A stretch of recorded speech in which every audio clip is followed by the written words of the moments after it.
Why are you working so hard to keep us here? I cannot defeat Vader alone. Maul once tried to prevent Darth Vader from ever existing. During the final days of the Clone Wars, he discovered that Anakin Skywalker was central to Darth Sidious's plan. Maul intended to lure Anakin to Mandalore, kill him, and rob Sidious of the apprentice he needed to destroy the Jedi. But Anakin never came. Maul failed, the Republic fell, and Sidious transformed Anakin into Darth Vader. Years later, on the forgotten world of Janx, Maul finally came face to face with the monster he had failed to stop. Vader emerged from the fog without saying a single word. Maul didn't know the name behind the mask. He may not have known that this machine was once Anakin Skywalker, but he understood what Vader represented. This was his replacement, the apprentice Sidious had always wanted. And within moments, Vader destroyed almost everything Maul had rebuilt. This fight wasn't simply a long-awaited clash between two popular villains. It explained why Maul became the broken, secretive crime lord we later encountered, and proved that, no matter how far he ran, Maul could never escape Darth Sidious. The connection between Maul and Vader began long before their duel. When Maul first appeared in The Phantom Menace, he was Darth Sidious's perfect weapon. Quiet, obedient, and trained to destroy anyone his master placed in front of him. On Tatooine, Maul attacked Qui-Gon Jinn only seconds after the Jedi helped a young Anakin Skywalker reach Queen Amidala's ship. Later, on Naboo, Maul killed Qui-Gon, unknowingly changing Anakin's future forever. Without Qui-Gon, Anakin was trained by Obi-Wan Kenobi. That relationship became one of the most important in the galaxy, but it was never the relationship Qui-Gon might have offered him. Maul helped change Anakin's destiny before either of them understood what Sidious was planning. Then Obi-Wan cut Maul in half. Sidious didn't search for him. He didn't attempt to rescue him. As far as the Sith Lord was concerned, Maul had failed, and failed apprentices were replaceable. Count Dooku eventually took Maul's place. When Dooku was no longer useful, Sidious manipulated Anakin into killing him. The pattern was always the same. Sidious didn't create partners. He created weapons, used them, and discarded them when something stronger became available. Maul survived because his hatred kept him alive, but by the time he returned, Sidious had already moved on. Maul built the Shadow Collective, conquered Mandalore, and even took his own apprentice, Servazo Press. That growing power finally caught Sidious's attention, but when Sidious arrived on Mandalore, he effortlessly defeated them both, killed Savage, reminded Maul of the only reality that mattered to the Sith. There could only be two, and Maul had already been replaced. By the end of the Clone Wars, Maul understood something catastrophic was coming. He didn't know every part of Sidious's plan, but visions through the Force revealed that the name Skywalker was relevant. Maul realized Anakin was being prepared for a central role in the destruction of the Jedi. That was why Maul reclaimed Mandalore shortly before Order 66. He wanted to draw Obi-Wan and Anakin into a trap. His plan was to kill Anakin before Sidious could turn him. Instead, Obi-Wan and Anakin were recalled to Coruscant, leaving Ahsoka Tano to lead the attack on Mandalore. Maul told Ahsoka the truth. Sidious was about to take control. The Republic and Jedi were going to fall, and Anakin was the key to everything. Ahsoka almost agreed to help him until Maul revealed what he intended to do to her former master. She refused to believe Anakin could fall to the dark side. Maul was defeated, Order 66 began, and Darth Vader was born. That failure makes the confrontation on Janx far more meaningful. Maul wasn't simply fighting another Imperial enforcer, he was confronting the result of the future he had seen but failed to prevent. Vader was living proof that Sidious had won. A few years into the Empire's reign, Maul established himself on Janx, a world that had largely escaped Imperial attention. Once again, he began rebuilding his criminal power. Maul still had loyal Mandalorians, including Rook Kast, along with Night Brothers and other followers. He planned to regain control of the underworld and use it to strike back at everyone who had wronged him. But Maul also wanted an apprentice. That opportunity appeared in Devon Azara, a young Twi'lek Jedi Padawan who had survived Order 66 alongside her master, Iko Dio Daki. Devon was angry, frustrated, and increasingly doubtful of the rules that had guided the Jedi.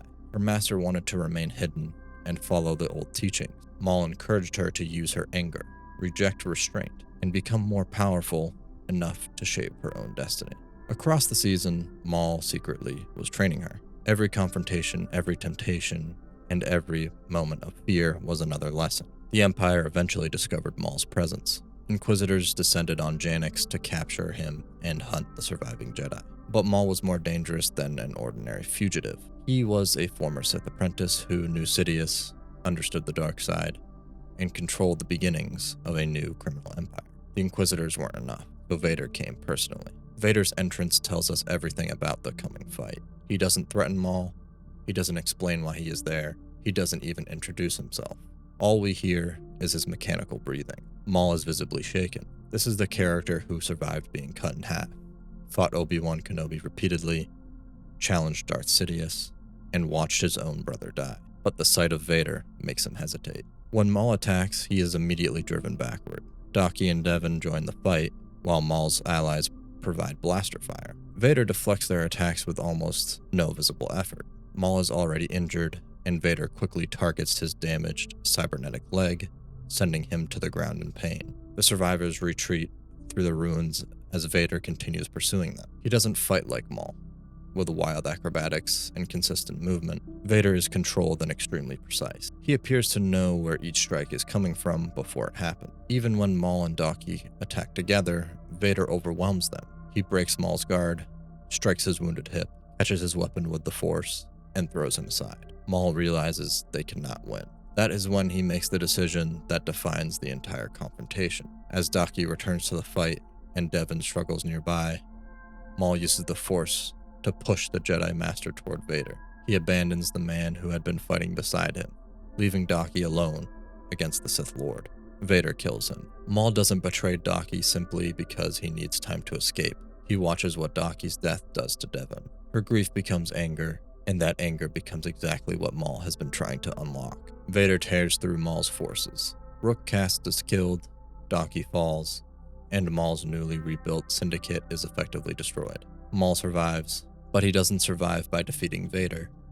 He survives by sacrificing everyone around him. The first thing this duel changed was the debate over who would win. There are important circumstances to acknowledge. Maul entered the fight injured, and the battle was not a clean one-on-one duel between both characters at their absolute best. However, the creators have been clear about the intended power difference. Dave Filoni described Vader as stronger, more destructive, and a more effective weapon for the Emperor. In his view, Vader would always be able to defeat Maul. That doesn't make Maul weak. He killed Qui-Gon Jinn, defeated Pre Vizsla, conquered Mandalore, and survived confrontations that would have killed most Force users. But Vader represents something beyond Maul. Maul was a broken weapon, desperately trying to rebuild himself. Vader was the perfected Imperial vision, a fallen Jedi with immense Force potential, Sith training, cybernetic strength, and the full power of the Empire behind it. For Maul, that realization was terrifying. He had spent years believing he had deserved to stand beside Sidious. Now he was looking at the reasons Sidious no longer needed him. The duel also completely changed Devon Azara's life.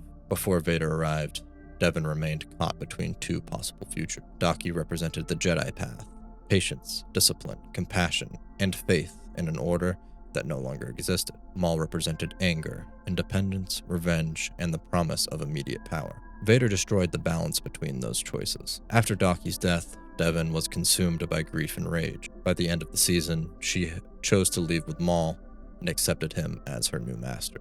The creators have emphasized that this is not traditional Sith training. Maul is no longer Darth Maul, and he cannot formally continue Sidious' Sith line. But he also isn't teaching Devon to become a Jedi. He's creating something different, an apprentice shaped by the trauma of the Empire and Maul's own twisted understanding of the Force. The darkest part is that Devon doesn't know Maul betrayed Daki. She believes Vader took her master from her. She doesn't understand that Maul deliberately placed Daki in Vader's path so that his death would push her towards the dark side. Vader supplied the violence, but Maul turned that violence into a lesson. In doing so, Maul repeated exactly what Sidious had done to him: find someone vulnerable, exploit their pain, and transform them into a weapon. The duel also explains how Maul changed between the Clone Wars and Star Wars Rebels. On Janx, Maul tried to rebuild openly. He gathered warriors, controlled territory, and positioned himself as the leader of a growing syndicate. Vader destroyed that approach. Maul learned that he could not build an empire powerful enough to challenge Palpatine directly. An organization that became too visible could be found and crushed by Vader and the Inquisitors. So Maul went deeper into the shadows, We know that he eventually gained control of Crimson Dawn and ruled through figures such as Dryden Voss and Kira. Instead of sitting openly on a throne, Maul operated from a distance, allowing others to represent his power. That secrecy now feels like the direct consequence of Janx. The duel also adds new meanings to Maul's behavior years later on Malachor. When Ahsoka asks why he needs the Jedi to remain with him, Maul gives a simple answer.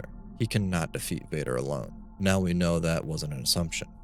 Maul had already tried. On Janx, he had fought Vader alongside a Jedi Master, a Padawan, and his own forces, and they were still completely outmatched. When Maul later sensed Vader approaching Malachor, he didn't remain behind for another honorable duel. He manipulated Ezra, betrayed the Jedi, and escaped. Janx taught him that fighting Vader directly was suicide. Vader versus Maul didn't change the galaxy overnight. Palpatine remained Emperor, the Jedi remained hunted, and the Empire continued expanding. What that fight changed was Maul's path through the galaxy. Vader destroyed Maul's newly rebuilt organization. He helped create that grief that pushed Devin toward Maul. He forced Maul to abandon the open conquest and build his criminal empire from the shadows. Most importantly, Vader showed Maul what Sidious had replaced him with. The two warriors were reflections of each other. Both had been transformed into weapons by the same master. Both were cybernetic survivors sustained by pain and hatred. Both had lost nearly everything because of Sidious. But Vader remained the Emperor's chosen weapon, while Maul had been discarded. Maul could have recognized that cycle and walked away from it. Instead, he repeated it. He manipulated Devin, betrayed his allies, and continued searching for apprentices who could help him achieve revenge. That was Maul's greatest tragedy. Every attempt to escape Sidious only made him more like Sidious. Vader didn't simply defeat Maul on Janx. He showed Maul the truth he had spent his entire life refusing to accept. To Darth Sidious, Maul had always been replaceable.